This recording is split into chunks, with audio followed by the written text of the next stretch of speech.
የእናታችን የእመቤታችን የቅድስተ ቅዱሳን የድንግል ማርያም የወላዲተ አምላክ ረድኤትና በረከት ለዘላለሙ በሁላችን ላይ አድሮ ይኖር።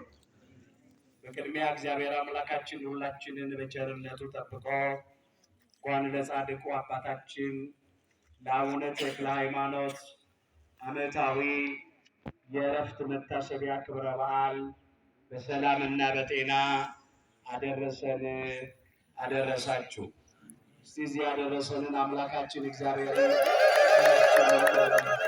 አመስግኑ። በደንብ አድርጋችሁ አመስግኑ አምላካችን።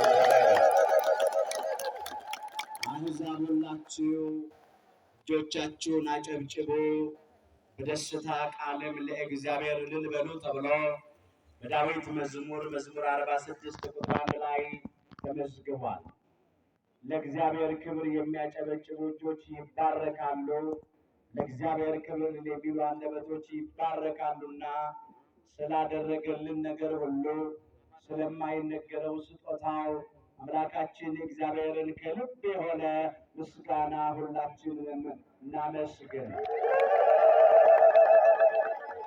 ለአምላካችን ለእግዚአብሔር ከምንሰዋለት መስዋዕቶች መካከል አንዱ ምስጋና ነው። ምስጋናን የሚሰዋ ያከብረኛል ብሏል በመዝሙር 49 ቁጥር 23 ላይ።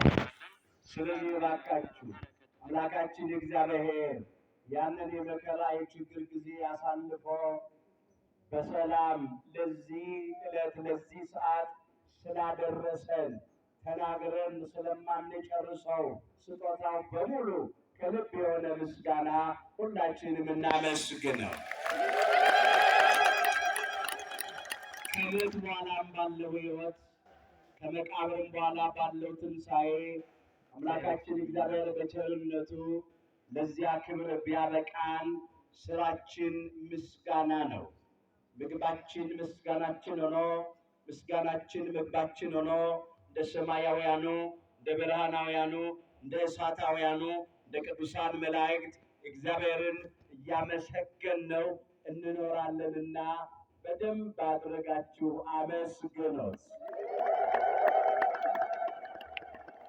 ያው ዛሬ ወጥቶ መግባት የለም፣ ተቀምጦ መነሳት የለም። በጣም ስጋት አለ። በዚህ ስጋትና ጭንቀት ውስጥ ካሁን ምን ያገኘን ይሆን ብሎ ሰው በሚፈራበት ጊዜ ያንን ሁሉ አቋርጣችሁ የእግዚአብሔር ፍቅር አገብሯችሁ የጻድቁ አባታችን የአቡነ ተክለ ሃይማኖትን በረከት ሽታችሁ እዚህ መጥታችኋልና በእውነት ለራሳችሁ እግዚአብሔርን አመስግኑ። አሁን በዓሉን እንደምናየው እንደ ቀድሞ አይደለም። ነሐሴ 24 ቀን እዚህ ቦታ መቆሚያ መቀመጫ የለም።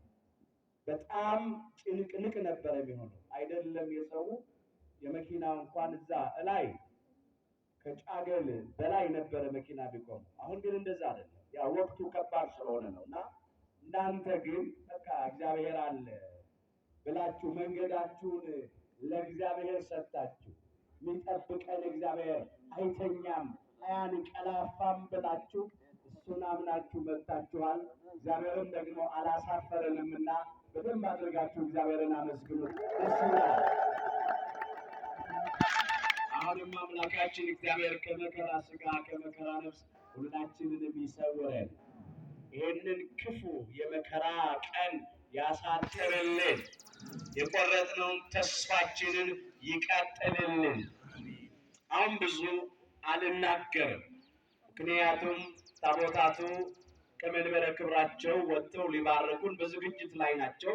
ጥቂት ደቂቃዎች ነው ያሉት። ነገር ግን አስቀድሞ ሲነገር የነበረውን ነገር አጠንክሬ በሱ ላይ መልእክት አስተላልፌ ያው ታቦተ ሕጉ ሲወጣ ወደ ክብረ በዓሉ እንጓዛለን ማለት ነው። እስቲ በሉ ከኔ ጋር አምላኬ እግዚአብሔር በሉ። በረከት እንደሰጠህ መጠን እያንዳንዱ ሰው እንደ ችሎታው ይስጥ። ኦሪት ዘዳግም ምዕራፍ 16 ከቁጥር 16 ጀምሮ ተመዝግቧል።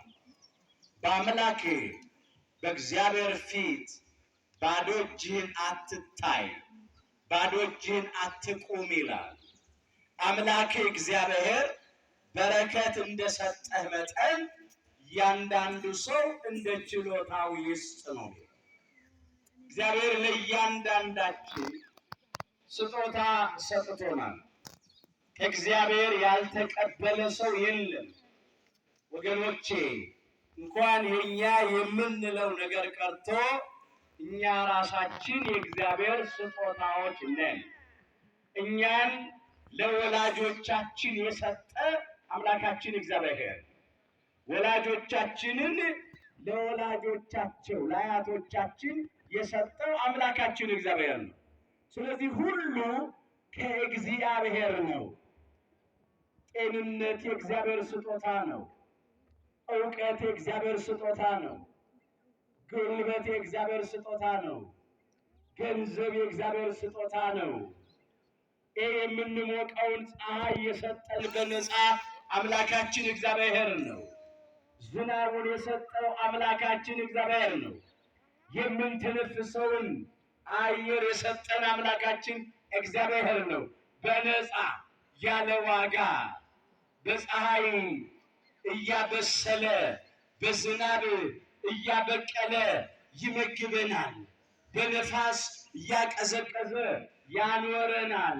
ስለዚህ እግዚአብሔር ከሰጠን ላይ ደስ ብሎን ወደን ፈቅደን ለእኛው የሚሆን መገልገያ ትልቁን ሕንፃ ቤተ መቅደስ በ3400 ካሬ ሜትር ላይ ያረፈውን በቅድስተ ቅዱሳን በድንግል ማርያም በወላዲት አምላክ ስም የተሰየመውን ሕንፃ ቤተ መቅደስ አሁን ተረባርበን ልንሰራ ይገባናል።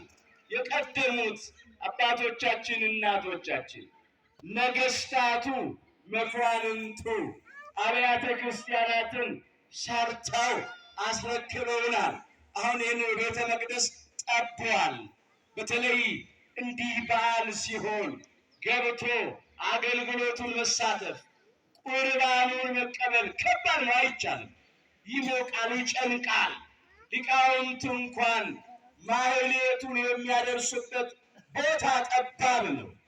ስለዚህ በእግዚአብሔር ፈቃድ ሁሉንም ሰው ባይዝም ከዚህኛው ትንሽ ከፍ ስለሚል እዚያኛው ቤተ መቅደስ ታንጾ እንዲያልቅና ሁላችንም ደግሞ እዚያ ገብተን እግዚአብሔርን እንድናመሰግነው የምንችለውን ሁሉ እንድናደርግ ነው። አሁን ብጠይቃችሁ የተዘጋጃችሁ ሰዎች እንደተባለው በቃሉ አምላክ እግዚአብሔር በረከት እንደሰጠ መጠን እያንዳንዱ ሰው እንደ ችሎታው ይስጥ ነው የሚለው።